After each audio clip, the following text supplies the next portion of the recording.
Salma Akter, come in.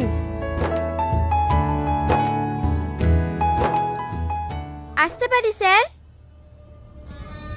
হ্যাঁ হ্যাঁ, এসো।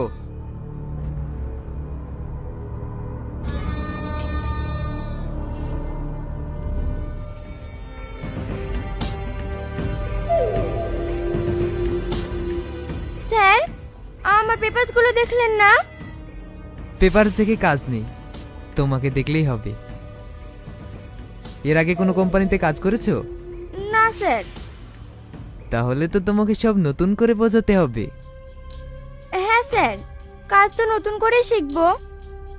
আরে কাজ না, চাকরি পেতে হলে কি কি করতে হয় সেইটা শিখতে হবে। মানে? চাকরি পেতে হলে তো আমাকে খুশি করতে হবে। কিভাবে খুশি করব বলেন? আপনি কি টাকা দেওয়ার কথা বলছেন? আমার কাছে টাকা পয়সা নাই স্যার, আমি একটা গরিব পরিবারের মেয়ে। টাকা পয়সা নাই তো কি হয়েছে, এত সুন্দর রূপ আছে, এইটা কাজে লাগাও। কি বলতে চাইছেন আপনি? এই পৃথিবীতে কোনো কিছুই বিনামূল্যে পাওয়া যায় না। ছি, আপনি মানুষ, আপনি লজ্জা করেন না এসব কথা বলতে? লজ্জা কেন লাগবে? চাকরি পেতে হলে দরজাটা বন্ধ করে এসো। এই, তোমার ঢোকার পারমিশন কে দিয়েছে? যাও, বাইরে যাও। যাবো তো, আগে আপনাকে খুশি করে দি। মানে? শালা লুচ্চা, মেয়েদেরকে টিচিং করতে তো লজ্জা লাগে না? তুমি কিন্তু ভুল করছো। Security, security. কি হলো স্যার? দরজা খুলেন। Sir, sir, sir. আরে দাঁড়া দাঁড়া, তোদের স্যারকে আগে খুশি করে দি। আমাকে ক্ষমা করে দাও, আমি আর কোনোদিন কোনো মেয়েকে টিচিং করবো না। এরপরে কোনো মেয়ে হিপটিজিং করার আগে এই মাটার কথা একবার মনে করিস। এসো আমার সাথে।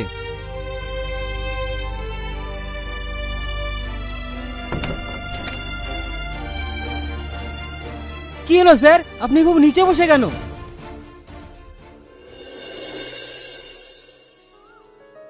আমার জন্য ওভাবে ঝামেলা করার কি দরকার ছিল বলেন তো? শুধু শুধু আপনার চাকরিটা হলো না। আরে ওখানে হয়নি তো কি হয়েছে? পৃথিবীতে কি চাকরির অভাব আছে নাকি? অন্য একটা জায়গায় ঠিক হয়ে যাবে। আর আমি এমনিতে এরকম মানুষের কাছে জীবনেও কাজ করতাম না। আর আমার এটা দেখে ভালো লাগলো যে তুমি টাকার কাছে নিজের সম্মানটাকে বিলিয়ে দাওনি। একটা মেয়ের কাছে নিজের সম্মান ছাড়া আর কি বা আছে বলেন? ছোটবেলায় নিজের বাবাকে হারিয়েছি, আমরা দুই বোন, মা অসুস্থ, সংসারের দায় দায়িত্ব সব আমার ঘাড়ে। আমি বুঝতে পারছি তোমার একটা চাকরির খুব প্রয়োজন। আমার কাছে কিছু কোম্পানির ফর্ম আছে, তুমি ওগুলো অ্যাপ্লাই করতে পারো। আপনাকে অনেক অনেক ধন্যবাদ, সত্যি আপনি অনেক ভালো মনের মানুষ। আরে না না, এইটুকু তো একটা মানুষের কর্তব্য। আচ্ছা আমি এখন আসি, অনেক দেরি হয়ে গেল। হ্যাঁ হ্যাঁ, সাবধানে যেও। আচ্ছা আপনার নাম্বারটা। হ্যালো হ্যালো, আমার চাকরিটা হয়ে গেছে। কংগ্রাচুলেশনস। ধন্যবাদ। আপনি না থাকলে আমার আর চাকরিটা হতোই না। আরে তুমি তো নিজের যোগ্যতায় চাকরি পেয়েছো। হ্যাঁ, আমি আবার কি করলাম? আপনাকে যতই দেখছি ততই অবাক হয়ে যাচ্ছি। এখন কেউ 1 টাকা সাহায্য করলে লাখ টাকার গল্প শোনায়। আপনি তেমন মানুষ না। তোমার মা এখন কেমন আছে? আপনার কথা মাকে বলেছিলাম, মা অনেক নাম করছিল আপনার। কি বলছিল? বলছিল এমন একটা ছেলের সাথে যেন আমি বিয়ে করি। তাহলে তোমার মায়ের ইচ্ছা পূরণ করে দাও। কি কিছু না, বলছিলাম কালকে আপনি ফ্রি আছেন? হ্যাঁ, তোমার জন্য আমি সারা জীবন ফ্রি। আচ্ছা তাহলে কাল দেখা হচ্ছে।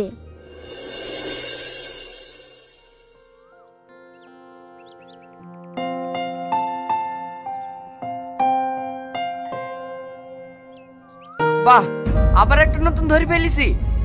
তোদের মতো মেয়েগুলা পারেও বটে, একটা সাইডতে না সাইডতে অন্য একটা ধরে ফেলে। কি বললি তুই? ওর নামের একটা বাজে কথা বললে তো জিভাবে টেনে ছিঁড়ে ফেলবো। হাট এখান থেকে।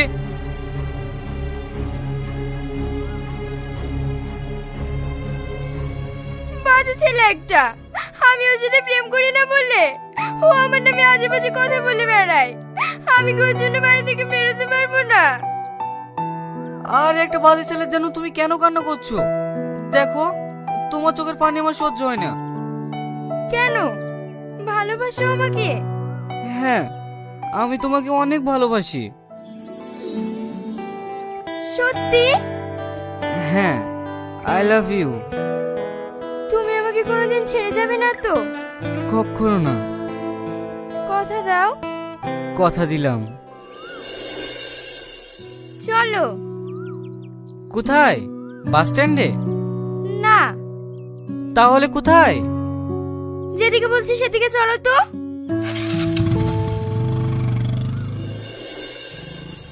এবার বাদিকে। আমরা কোথায় যাচ্ছি সালমা? থামো, এইখানেই আমার বাড়ি। সামনের গলিতে নাকি? না, এই বাড়িটা। হ্যাঁ, তোমার আবার কি হলো? আমাকে বাড়িতে নিয়ে আসলা, তোমার মা কি ভাববে?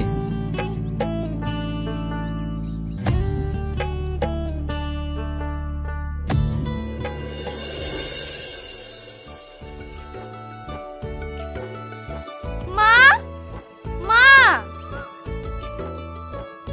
কে এসছে দেখো মা। তোমার জামাই। ফোন করেছিলি তখনই বুঝতে পেরেছি যে তুই বাসে না, বাইকে আসছিস। আসো বাপ, ভেতরে আসো। ভালো আছেন চাচিমা? হ্যাঁ বাপ, ভালো আছি। তুমি ঘরে উঠে বসো মধু। তুই আগে বলবি তো শাহিন আসবে, তাহলে আমি বাজার থেকে মিষ্টি মিষ্টি নিয়ে আসতাম। ভালো আছেন ভাই? হ্যাঁ, তুমি ভালো আছো? আমাদের গরিবের বাড়ি আপনার পছন্দ হবে না। ভালোই তো। কি গো, তুমি এত ঘামছো কেন? শরীর খারাপ করছে? না না। রিয়া, যা, তোকে মা ডাকছে।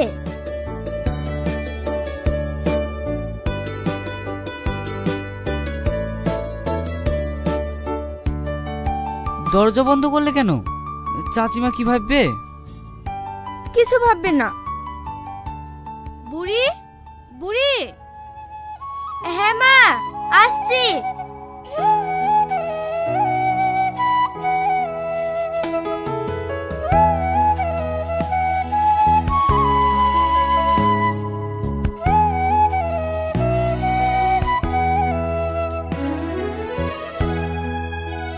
কি গো, ওভাবে কি দেখছো? ভাবছি তুমি আমাকে সত্যি সত্যি বিয়ে করবে তো? বিয়ে করবো বলেই তো হাত ধরেছি। তাহলে চলো আজকেই আমরা বিয়ে করে ফেলি। ঠিক আছে, আমি আজকে বাড়িতে জানাবো। না না, এখন বাড়িতে জানাতে হবে না। আমি আমার পরিবারের জন্য টাকা রোজগার করে তারপর তোমাদের বাড়ি যাব। এখন আমরা গোপনে বিয়ে করে রাখবো। কিন্তু গোপনে বিয়ে করা কি ঠিক হবে?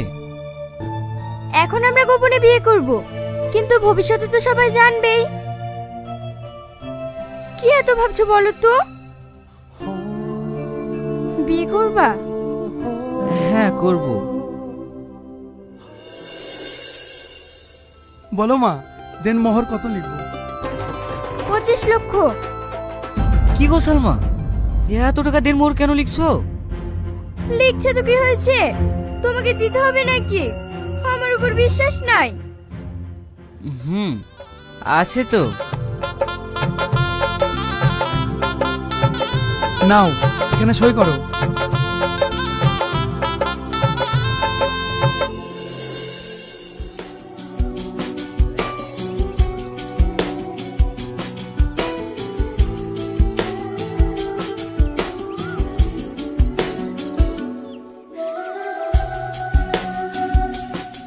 বাহ, খুব সুন্দর লাগছে। তোমার পছন্দ হয়েছে তো? হ্যাঁ, খুব পছন্দ। বারবার এইভাবে কে ফোন করছে তোমাকে? মা ফোন করছে, আমি একটু আসতে যান। ঠিক আছে, তাড়াতাড়ি এসো, আমাদেরকে আবার ঘুরতে বেরোতে হবে। সালমা, তুমি কে? আমি সালমার হাজবেন্ড। ছি সালমা ছি, তুমি এত খারাপ। তুমি আমার কথাটা শোনো সোহেল। হাত ছাড়ো আমার।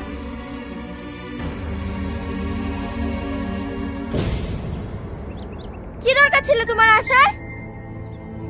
এসব তুমি কি বলছো সালমা? এই কথাগুলো বলতে তোমার লজ্জা করছে না?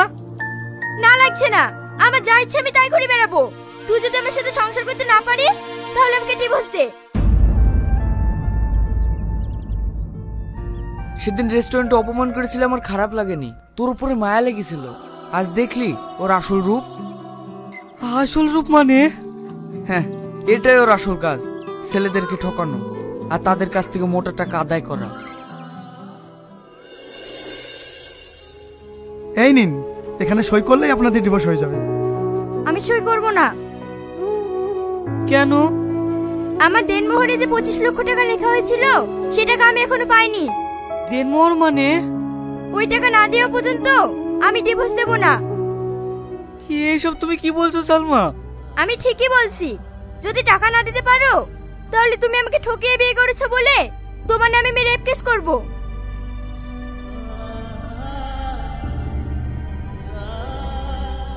তুমি আমাকে কোনোদিন ছেড়ে যাবে না তো?